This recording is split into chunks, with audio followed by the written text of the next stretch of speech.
So how do I write an equation given the slope and the y-intercept? The first step, we're always going to calculate the slope. The second step is we are going to find the y-intercept, and in many cases we will be substituting and solving for b to find that y-intercept. And the third step is to write the equation of the line back in y is equal to mx plus b.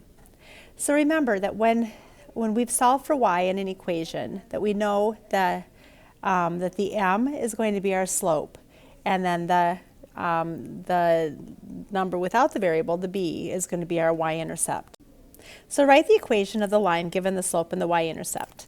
So these we're going to simply just take our y is equal to, if we know that our slope is -2, we're going to plug that in for our m, x, and then our y-intercept is 5.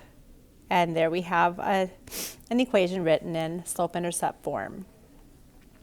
For our second one, we have a slope of 8, so we have y is equal to, again, we're going to plug in the 8 or substitute that in for the m, x, and then I have -7, so it's going to be -7 for our y-intercept. And our third one here, we'll have y is equal to 3 all over 4, x, and then we'll have -3.